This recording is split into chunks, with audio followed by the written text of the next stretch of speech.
Welcome everybody. वापस हम रसायन में नामकरण के अंदर एक नेक्स्ट इंपॉर्टेंट टॉपिक लेके प्रारंभ कर रहे हैं। अम्ल, अकार्बनिक अम्ल हैं, उन अकार्बनिक अम्लों का नामकरण कैसे किया जाता है।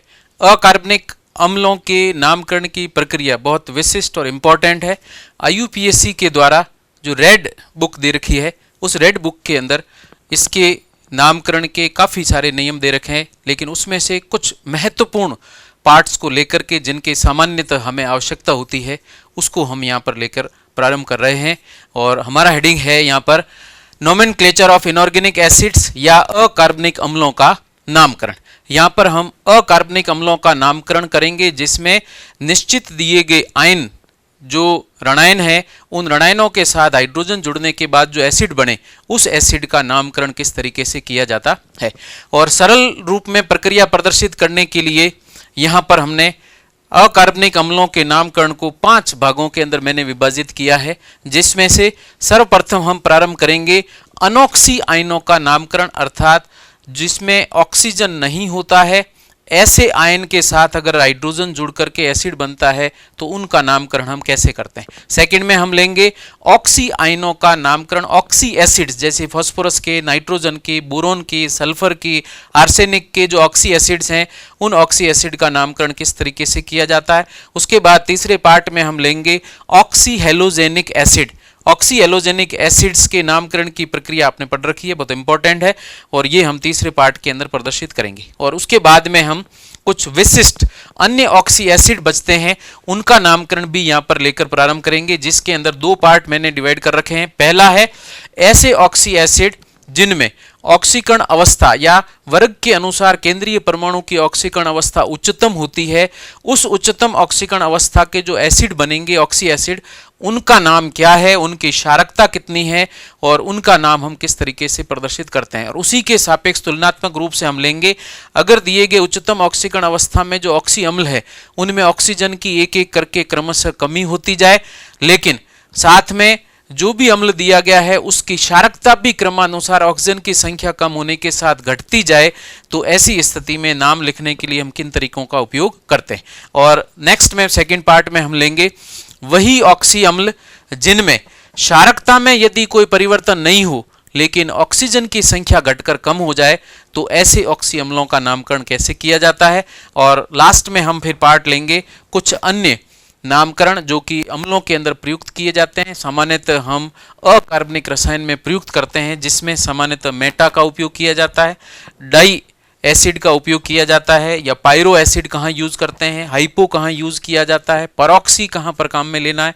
तो इन सभी प्रक्रियाओं को लेते हुए हम इस विशिष्ट टॉपिक को लेकर प्रेजेंट कर रहे हैं, अम्लों का, अकार्बनिक अम्लों का नामकरण। तो हम सर्वप्रथम स्टार्ट करते हैं जिसमें अनऑक्सी एसिड्स हैं, उन एसिड्स का नामकरण जिसमें ऑक्सीजन नहीं होता है। अगर किसी भी ऋणायन में ऑक्सीजन नहीं है और यदि उस ऋणायन के साथ में प्रोटॉन जोड़ करके वह प्रोटॉन जलीय विलयन में आयनीकृत हो सकता है, तो ऐसे जो यौगिक बनेंगे उनके जलीय विलयन के रूप में हम यहाँ एसिड का उपयोग करते हैं। तो चूंकि मैं यहाँ पर नाम ले रहा हूँ एनायन से, तो जो भी एनायन दिया गया है उस एनायन के अंदर सफिक्स या कह दीजिए अनुलग्न क्या लगा, उसी के आधार पर हम यहाँ पर अम्ल का नामकरण करेंगे। जो भी यहाँ पर अनऑक्सी एसिड हैं जिनमें ऑक्सीजन नहीं है और ऋणायन है, उस अकार्बनिक ऋणायन के नाम के अंत में हम किसका उपयोग करते हैं, ये हम पहले ले चुके हैं, आइड अनुलग्न का उपयोग करते हैं। और इस आइड अनुलग्न के साथ में जो भी ऋणायन दिया गया है, इसमें यदि प्रोटॉन जोड़ दिया जाए या H+ जोड़ दिया जाए, तो निर्मित होने वाला जो अम्ल है, उस अम्ल का नामकरण या एसिड का नाम हम कैसे लिखते हैं। तो उस एसिड का नाम लिखते समय सावधानी रखना, प्रक्रिया बहुत इंपॉर्टेंट है। अगर कोई भी अनऑक्सी ऋणायन है और उसमें प्रोटॉन जोड़ करके अम्ल बन रहा है, उसकी संयोजकता पूरी करते हुए, तो जो एसिड बनेगा उदासीन अम्ल, उसका नाम लिखते समय हम यहाँ पर सबसे पहले नाम लिखेंगे हाइड्रो, फिर जो भी केंद्रीय परमाणु है उस तत्व या एलिमेंट का नाम लिखेंगे और अंत में हम यहाँ पर उपयोग करेंगे एक एसिड का। ये आपके नाम लिखने का सबसे सरलतम तरीका है यदि अनऑक्सी आयन से अम्ल बनता है तो। ऐसे एग्जाम्पल बहुत कम हैं, लेकिन उसमें से मैं सबसे पहला एग्जाम्पल लेता हूं। अगर Cl- दिया गया है तो इस एनायन का नाम होता है क्लोराइड, और यदि इसमें एक प्रोटॉन जोड़ दिया जाए तो इससे बनेगा HCl, और इस HCl का नाम लिखा जाएगा हाइड्रो शुरुआत में, फिर सेंट्रल एटम यहाँ पर Cl है जिससे ऋणायन बना था तो ये हो जाएगा हाइड्रो, फिर हो जाएगा क्लोरीन होता है, लास्ट में ये नहीं हटा के हम लगाएंगे इक एसिड, तो ये नाम हो जाएगा हाइड्रोक्लोरिक एसिड। HCl या हाइड्रोक्लोरिक एसिड कहा जाता है। नेक्स्ट में एक और मैं एग्जांपल लेता हूं। अगर इसके जगह Br- दिया जाए तो ऋणायन का नाम होता है ब्रोमाइड, और इससे बनेगा HBr, इसका नाम हो जाएगा हाइड्रोब्रोमिक एसिड, हाइड्रोब्रोमिक अम्ल कहते हैं।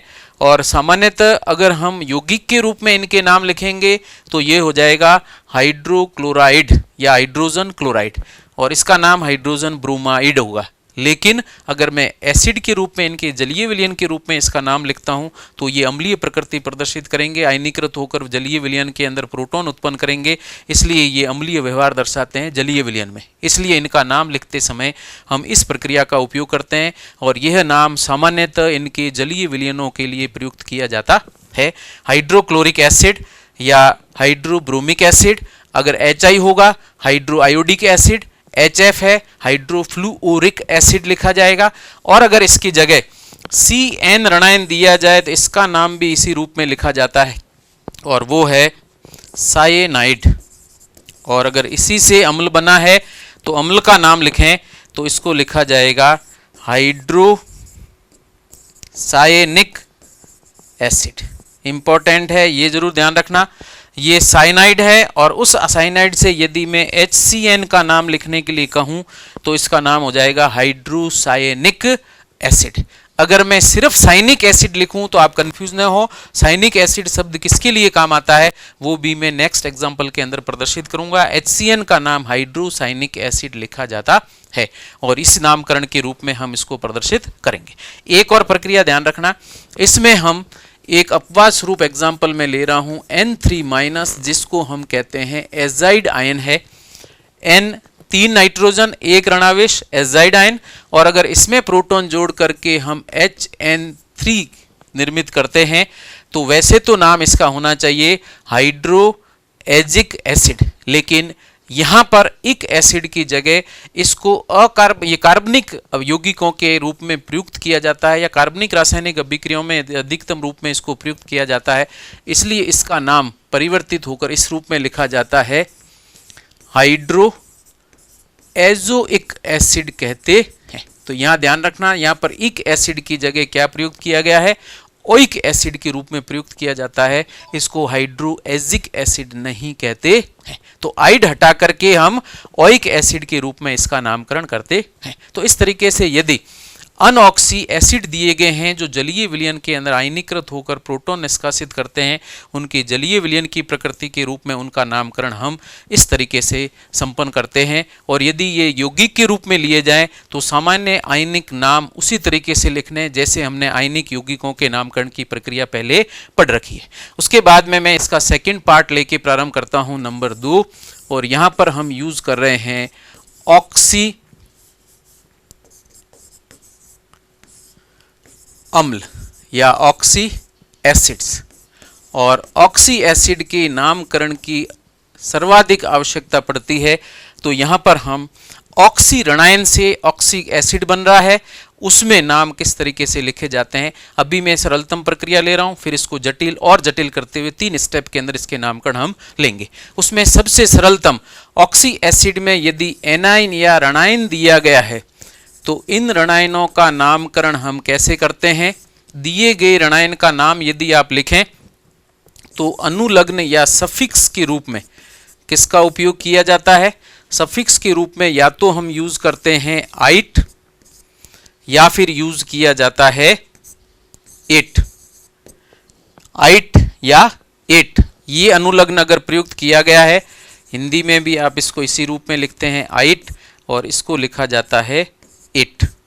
और यदि इससे प्रोटॉन जोड़कर इसको पूर्णतः संतुष्ट कर दिया जाए, सारे प्रोटॉन लेकर उदासीन अम्ल बना दिया जाए, तो बनने वाले जो एसिड हैं उस अम्ल का नाम हम कैसे लिखते हैं? तो इससे निर्मित अम्ल है, उस अम्ल का नाम हम किस तरीके से लिखेंगे वो प्रक्रिया ध्यान में रखनी है।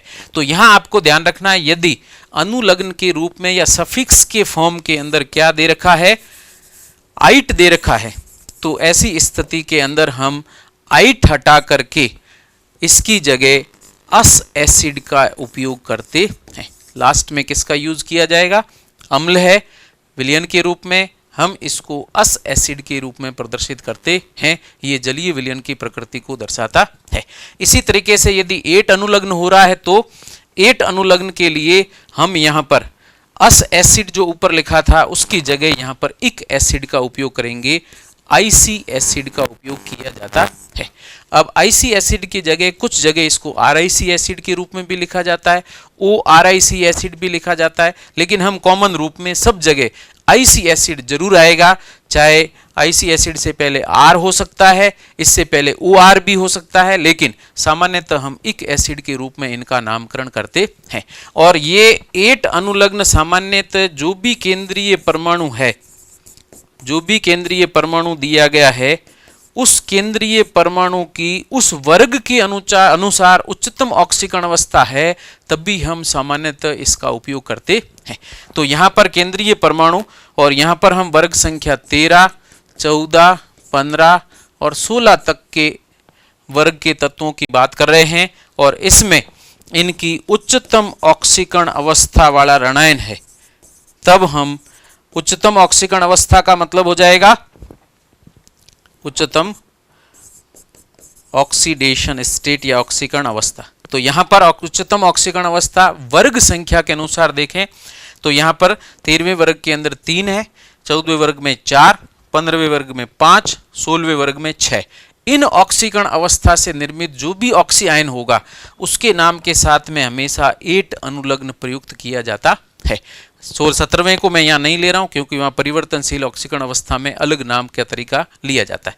तो इसके बाद में हम अगर 8 यूज कर रहे हैं तो अंत में इक एसिड लगा देना है, और उस उच्चतम ऑक्सीकरण अवस्था से कम ऑक्सीकरण अवस्था सामान्यतः यहाँ पर ये 13, 14, 15 और 16 पी खंड तत्व है, और पी खंड के तत्वों के अंदर दूसरा ऑक्सी आयन बनेगा, उसकी ऑक्सीकरण अवस्था या ऑक्सीडेशन स्टेट कितनी कम होगी? 2 कम हो जाएगी। और ऐसी स्थिति में एक एसिड या जहां पर हमने ऑक्सी आयन के लिए 8 यूज किया उसमें से 2 कम करके उससे 2 ऑक्सीकरण अवस्था कम वाला जो आयन बनेगा उसके लिए सामान्यतः हम 8 का उपयोग, आइट का उपयोग करते हैं। और आइट अगर आता है तो उससे बने हुए अम्ल के नाम के साथ में हम किसका उपयोग करेंगे?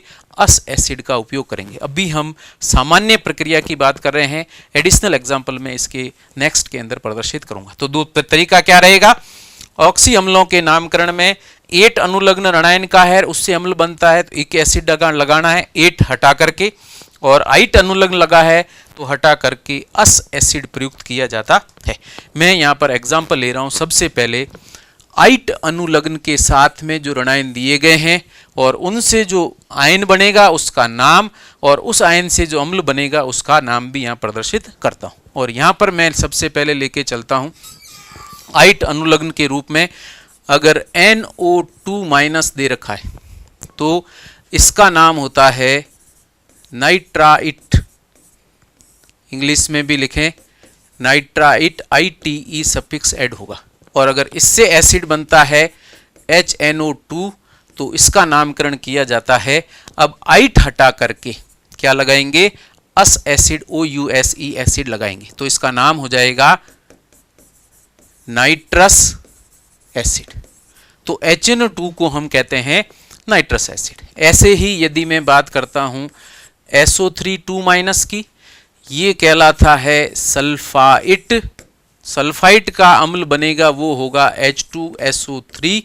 यहां ध्यान रखना है सारे आयन जितना आवेश है पूर्णतः प्रोटॉन से उदासीन कर, तो नाम हो जाएगा यहां पे सल्फ्यूरस एसिड।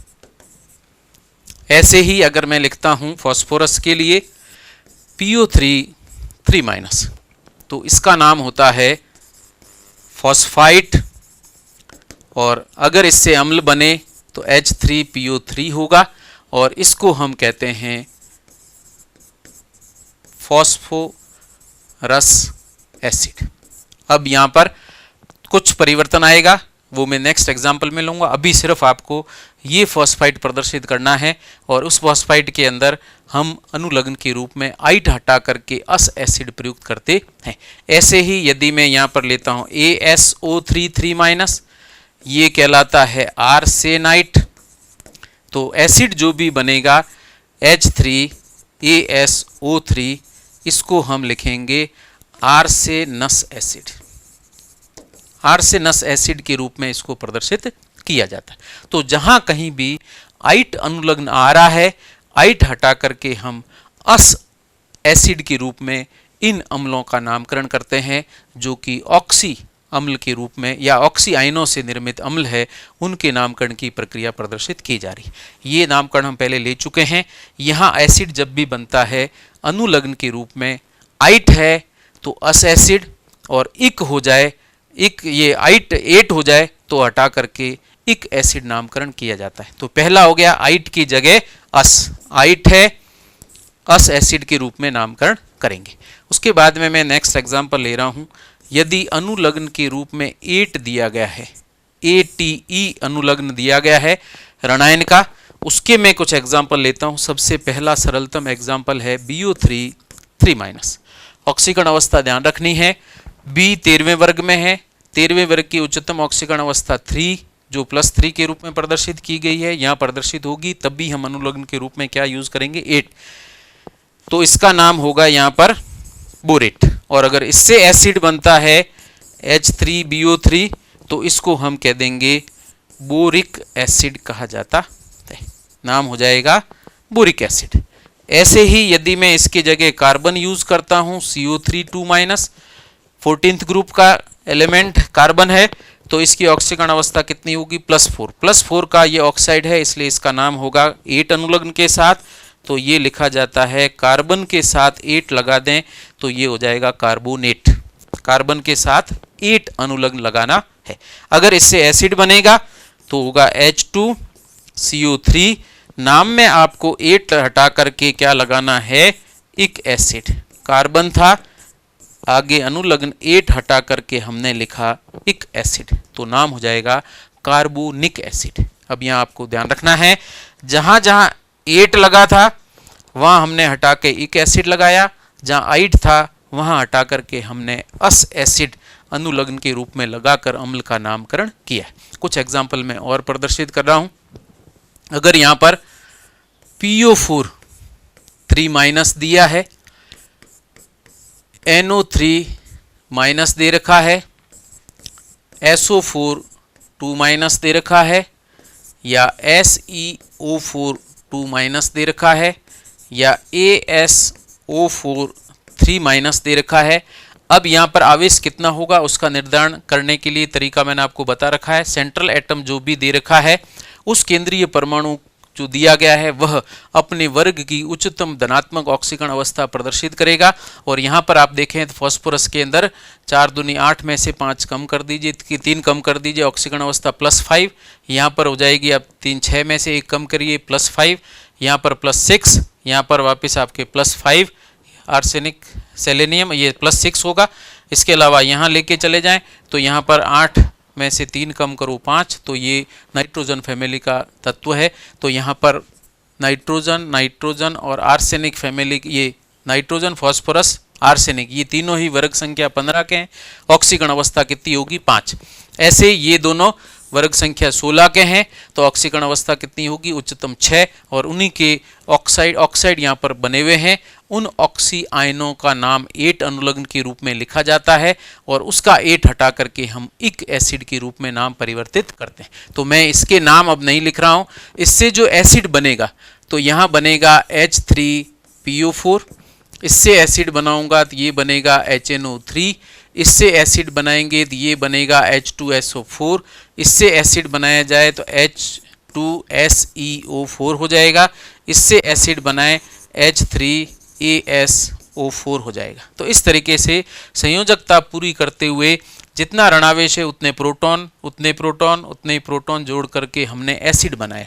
और उच्चतम ऑक्सीकरण अवस्था युक्त यदि ऑक्सी अम्ल दिया गया है तो अनुलग्न के रूप में 8 हटाकर, चूंकि इनके सभी के नाम में क्या अनुलग्न लगता है 8, तो यहाँ पर हम 8 हटाकर क्या लिखेंगे इक एसिड। तो ये हो जाएगा, सबसे ऊपर दिया गया है इसका नाम होगा phosphoric acid. Phosphoric acid PHORIC acid लिखा जाएगा। ये HNO3 है तो इसको लिखा जाता है नाइट्रिक एसिड, इसको कहेंगे nitric acid. Nitric acid, nitrate था हटा करके हमने लिखा नाइट्रिक एसिड, IC एसिड करके लिखेंगे। सल्फर है तो इसको लिखा जाता है सल्फर लिख दीजिए और आगे लगाइए इक एसिड, ये हो जाएगा सल्फ्यूरिक एसिड, सल्फर की स्पेलिंग और लास्ट में इक एसिड लगाया गया है। इसी तरीके से हम अगली बात करें, सेलेनियम है तो इसको लिखा जाएगा सेलेनिक एसिड। सेलेनियम IUM हटा करके सेलेनिक एसिड, क्योंकि ये सेलेनेट आयन है तो सेलेनिक एसिड। ऐसे ही ये आर्सेनेट है तो एसिड के रूप में यहां पर लिखा जाएगा आर्सेनिक एसिड। तो इस तरीके से हम यहाँ पर जो भी ऑक्सी ऋणायन है अगर अनुलग्न के रूप में 8 दे रखा है तो उसकी जगह इक एसिड लगा करके अम्ल का नामकरण करेंगे, और अगर ITE दिए रखा है 8 अनुलग्न ऋणायन ऋणावेशित ऑक्सी आयनों में दिया हुआ है नामकरण के रूप में अनुलग्न लास्ट में, तो ऐसी स्थिति में उसको हटा के अस एसिड के रूप में नामकरण किया जाता है।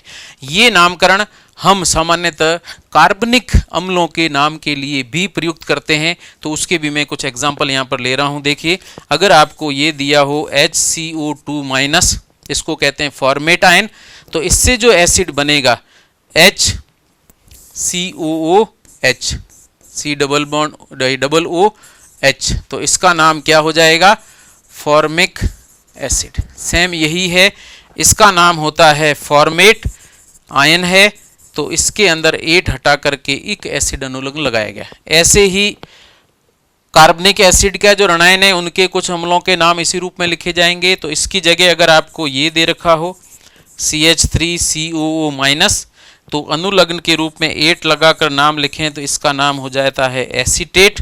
तो यहाँ पर अगर इसका अम्ल बनेगा CH3COOH, तो यहाँ पर आपको एसिड तो लिखना ही है, अनुलग्न के रूप में इक एसिड लगाएं तो पूरा नाम हो जाएगा एसिटिक एसिड। ऐसे ही कार्बनिक एसिड में बेंजीन युक्त अगर कोई आयन दिया गया है C6H5 और COO- दिया है तो इसका नाम होता है बेंजोएट, और यहाँ पर भी हमें 8 हटाकर अगर बने हुए अम्ल का नाम लिखना है तो हम इक एसिड लगाकर लिखेंगे और ये नाम हो जाएगा बेंजोइक एसिड। तो इस तरीके से हम जो एसिड दे रखे हैं उनके नामकरण कार्बनिक अम्लों के अंदर भी इसी नियम के रूप में नामकरण करते हैं। ऑर्गेनिक एसिड्स में भी यही तरीका काम में आता है। अब मैं कुछ एग्जांपल डी ब्लॉक तत्वों की भी ले रहा हूं। डी खंड के अगर तत्व दे रखे हैं तो उनके अंदर नाम किस तरीके से लिखा जाता है, और उसका मैं एक एग्जांपल यहां पर ले रहा हूं। अगर आपको H2CrO4 दे रखा है तो इसका यदि नाम पूछे तो आपको CrO4 2- का नाम आना चाहिए। क्रोमेट है, ऑक्सीकरण अवस्था उच्चतम 6 होगी +6, उसी के रूप में नाम लिखा है। तो यहाँ पर इसका नाम लिखेंगे तो अनुलग्न आएगा 8 को हटा के हम इस अम्ल के लिए लिखेंगे इक, तो ये हो जाएगा क्रोमिक एसिड। चूंकि CrO4 2- आयन होता है इसको हम कहते हैं क्रोमेट। हमने सिर्फ 8 अनुलग्न लगाटा करके एक एसिड लिखा है तो ये हो जाएगा क्रोमिक एसिड। लेकिन अगर इसके जगह आपको H2Cr2O7 दे रखा है तो चूंकि ये आयन Cr2O7 2- क्या है डाइक्रोमेट आयन है, तो इसके अम्ल का नाम हो जाएगा डाइक्रोमिक एसिड। इसी रूप में हम इसका नामकरण करेंगे। और इसमें दोनों में आप सेंट्रल एटम की बात करें तो केंद्रीय परमाणु क्रोमियम जो दे रखा है अपने वर्ग की उच्चतम ऑक्सीकरण अवस्था यहाँ पर +6 को प्रदर्शित करता है। ऐसे ही यदि मैं बात करता हूँ HMnO4, ठीक है। KMnO4 का पूरा नाम होता है पोटेशियम परमैंगनेट, तो MnO4 माइनस का नाम होता है परमैंगनेट। लेकिन यहाँ पर या इसको हम प्रदर्शित करने के लिए, ये तो अपने वर्ग की उच्चतम ऑक्सीकरण अवस्था दर्शाता है, लेकिन 6 से अधिक है, इसलिए इसके नाम के साथ हम लिखेंगे पर मैंगनेट होता है, तो उसको हटा करके ATE हटा करके हम इसके अम्ल का नाम लिखेंगे परमैंगनिक एसिड लिखा जाता है। इसकी जगह यदि एक ऑक्सीकरण अंक कम कर दिया जाए तो ये हो जाएगा H2MnO4, तो इसका नाम हो जाता है मैंगेनिक एसिड। तो ध्यान रखना, अगर ऑक्सीकरण अवस्था मैंगनीज की +7 है तो परमैंगनिक एसिड, और यदि +6 दे रखी है तो इसको हम मैंगेनिक एसिड के रूप में प्रदर्शित करते हैं। और यदि आप इसका नामकरण आयनिक यौगिकों के रूप में लिखें, H की जगह K होगा तो पोटेशियम परमैंगनेट, यहाँ पर K2 होगा तो पोटेशियम मैंगनेट लिखा जाता है। सिर्फ पोटेशियम का नाम यहाँ पर न लिख करके, हाइड्रोजन का नामकरण न करते हुए लास्ट में एक एसिड लगाने का मतलब ये है कि उस ऋणायन की संयोजकता को हाइड्रोजन के द्वारा संतुष्ट किया गया है और उसी रूप में हम इनका नामकरण करते हैं। तो इस तरीके से यदि आपको ऋणायन दे रखे हैं, ऋणायनों के नाम अगर आपको पता है तो 8 हटा के अस एसिड और इक हटा के या 8 हटा करके इक एसिड के रूप में नामकरण करते हैं। और ये दोनों प्रक्रियाएं ऋणायनों के ऑक्सी आयनों से निर्मित अम्लों की प्रक्रिया को दर्शाती है। और यहाँ पर हम एक एसिड या अस एसिड जो यूज कर रहे हैं वो ऋणायन की संयोजकता को H+ आयनों से संतुष्ट करने के बाद जो यौगिक बन रहा है या जो अम्ल बन रहा है उनके नामकरण को कर लिखने के लिए ये प्रक्रियाएं काम में लेते हैं। जलीय विलयन में इनका नामकरण इसी रूप में किया जाता है। और यदि मैं यौगिक के रूप में लिखूंगा तो यहाँ पर हम सामान्य एडिशनल नोमेनक्लेचर या योगात्मक नामकरण विधि का उपयोग करेंगे। मैं यहाँ पर एक एग्जांपल लेके बताता हूँ। यदि मैं यहाँ पर पहले HMnO4 की बात करता हूँ तो इसका नाम लिखा जाएगा, ये H है, इसको लिखेंगे हाइड्रोजन, उसके बाद में 4 है तो टेट्रा, O2- है तो टेट्रा ऑक्सीडो, और उसके बाद में हो जाएगा Mn, तो इसको लिखेंगे मैंगनेट, क्योंकि MnO4 पर आवेश कितना है, संकुल आयन के रूप में नामकरण कर रहे हैं तो आवेश होता है ऋणावेश, तो सेंट्रल एटम के साथ अनुलग्न लगाना है 8। तो इस तरीके से इसी यौगिक का नाम हम इस तरीके से लिखेंगे हाइड्रोजन, फिर टेट्रा ऑक्सीडो मैंगनेट, और ऑक्सीकरण अवस्था अंक के रूप में हम प्रदर्शित करेंगे लास्ट में 1- करके दर्शाया जाएगा कि यहाँ पर हाइड्रोजन की संख्या हमने प्रदर्शित नहीं की, कितने हाइड्रोजन होंगे उसका निर्धारण लास्ट आवेश के रूप में लिखा जाता है। अगर 1- है तो एक हाइड्रोजन है, वहाँ पर 2- अगर मैं इसकी बात करूँगा तो नाम सेम रहेगा, केवल ब्रैकेट के अंदर 2- लिखेंगे, इसका मतलब हाइड्रोजन की संख्या यहाँ पर कितनी होगी, 2। अर्थात प्रति आयन जितने भी दे रखे होते हैं उनकी संख्या न लिखें तो लास्ट में आपको सेंट्रल एटम जो दिया गया है उसके बाद जो भी कॉम्प्लेक्स आयन या संकुल आयन बन रहा है उसके आवेश को लिख करके दर्शाया जाता है ताकि उससे प्रति आयनों की संख्या ज्ञात की जा सके। इसी तरीके से हम यहाँ पर ऑक्सी अम्लों का नामकरण करते हैं। तो यहाँ पर हमने प्रारंभिक प्रक्रिया लिखी है और एक और पार्ट में इसका ले लेता हूँ और उसके बाद में एडवांस प्रोसेस है उसको नेक्स्ट क्लास के अंदर प्रदर्शित किया जाएगा। तो उसके बाद में मैं तीसरा पार्ट आपके यहाँ लेके चल रहा हूँ जो है ऑक्सी हेलोजेनिक एसिड।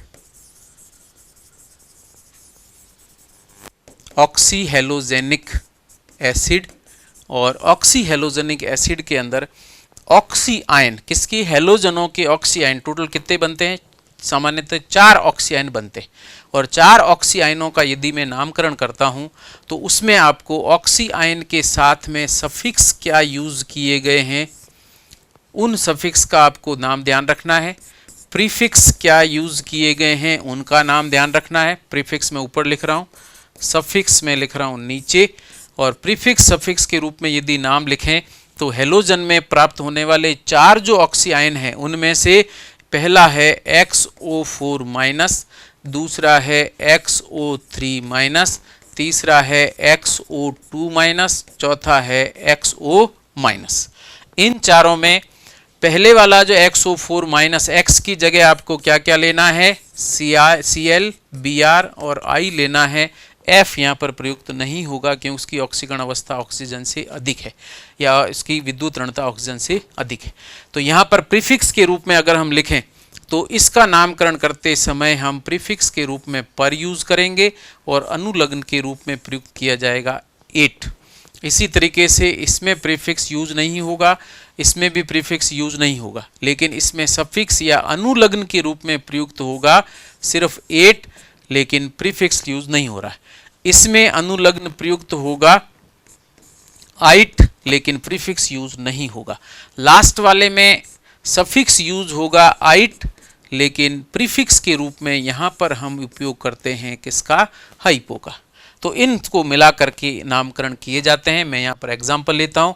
x की जगह यदि Cl दिया गया है तो पहला जो ऋणायन बनेगा वो होगा ClO4 माइनस, दूसरा होगा ClO3 माइनस, तीसरा होगा ClO2 माइनस, चौथा होगा ClO माइनस।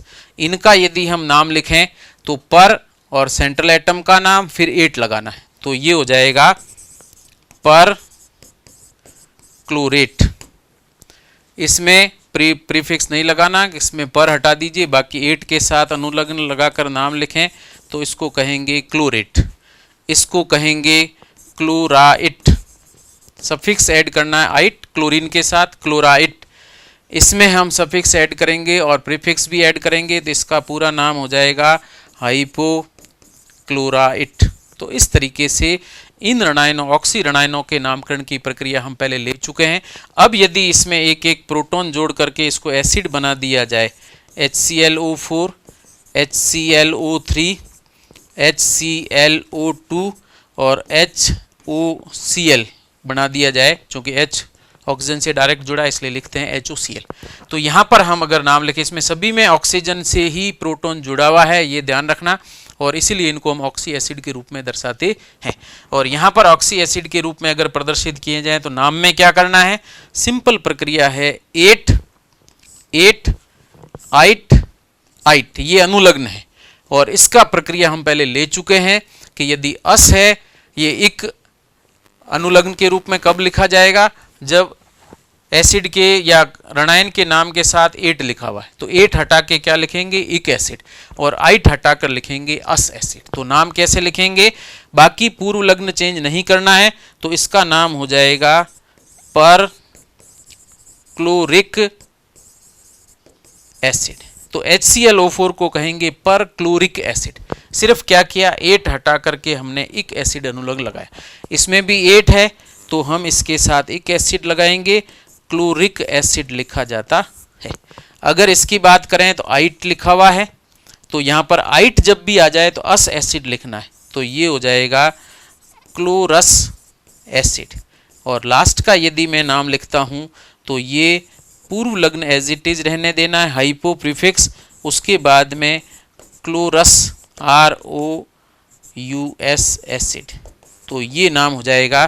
तो HOCl को कहेंगे हाइपोक्लोरस एसिड, HClO2 को कहेंगे क्लोरस एसिड, HClO3 को कहेंगे क्लोरिक एसिड और HClO4 को कहेंगे पर क्लोरिक एसिड। ऐसे यदि सेंट्रल एटम बदल करके कर दिया जाए B, तो ये नाम हो जाएगा, यहाँ पर Cl की जगह Br कर दिया जाए ब्रोमीन, तो ये हो जाएगा पर bromic acid, bromic acid, bromous acid, hypobromous acid.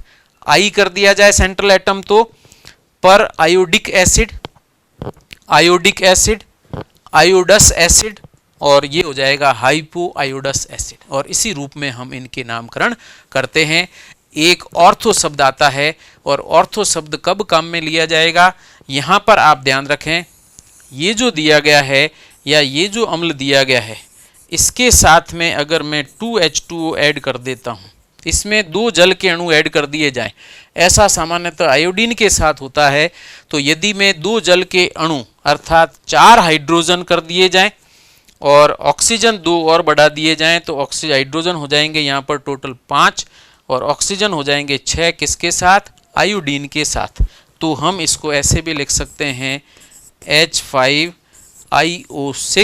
और यहाँ पर हमने 2H2O एडिशनल ऐड किया है, तो प्राप्त होने वाले इस एसिड के लिए हम नाम लिखेंगे ऑर्थो प्रीफिक्स और लगा देंगे, और ऐसी स्थिति में हो जाएगा ऑर्थो पर आयोडिक एसिड के रूप में नामकरण किया जाता है। लेकिन ऑर्थो के लिए कोई विशिष्ट पूर्व लग्न के रूप में इसका उपयोग नहीं किया जाता है। इससे अधिक यदि कोई प्रक्रिया को प्रदर्शित करना है या इससे भिन्न नामकरण करने हो तब हम सामान्यतः ऑर्थो का उपयोग करते हैं।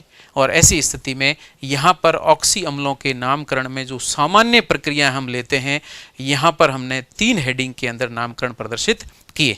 नेक्स्ट क्लास के अंदर हम विशिष्ट नामकरण लेंगे, जिसके अंदर वर्ग संख्या 13 से 15 के तत्वों के अंदर ऑक्सीजन की संख्या घटा बढ़ा करके या क्षारकता में परिवर्तन या बेसिसिटी को चेंज करके जो एसिड बनते हैं उनका नामकरण कैसे किया जाता है, वो प्रक्रिया हम नेक्स्ट क्लास के अंदर लेंगे। Thank you so much.